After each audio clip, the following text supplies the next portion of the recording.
Hi guys! Kamusta kayo? Samahan nyo ko na i-activate natin itong transition nitong lens ko. Ito ay Transition Gen S na Ruby Color. Tapos Aizen pala yung lens na gamit ko dito. Pero ngayon, titignan natin kung gaano kaganda yung Transition Gen S Ruby. Tara guys, tara sa labas. So ito siya sa loob. Ito siya pag clear.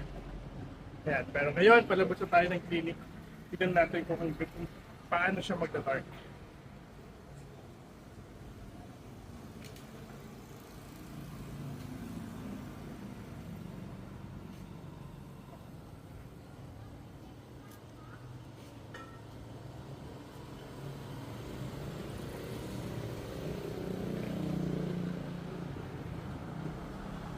Ayan, mayroon nyo nag-dark na siya. Ganyan siya kaganda yung ruby color natin. Ngayon, tignan natin ngayon kung gaano naman siya kabilis mag-clear pag nasa loob na tayo.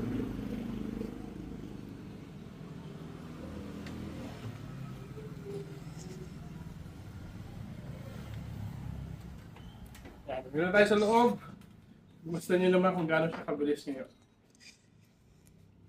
Ang kagandahan pa ng transition na brand, 100% ng UVA and UVB na block na niya.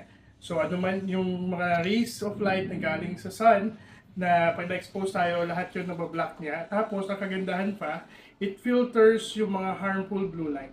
So hindi lahat ng blue light naalis kasi kailangan pa rin ng mata natin yung blue light. So yung mga harmful blue light naalis na rin dito sa klase ng lens na ito.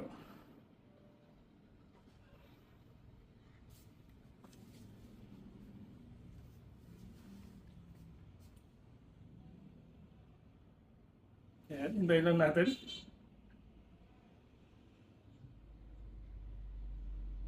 Pero ngayon, unti-unti na siya nag-clear.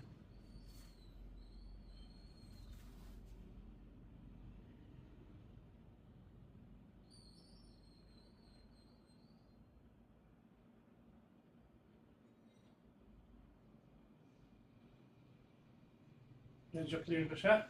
Pero meron pa rin konting tint.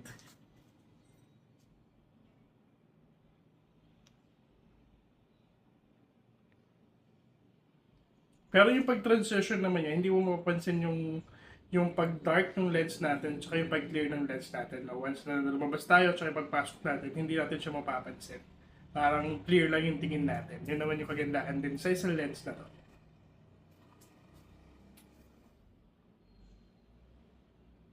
So medyo clear na siya ngayon pero yan, clear na nga. Yan siya ngayon.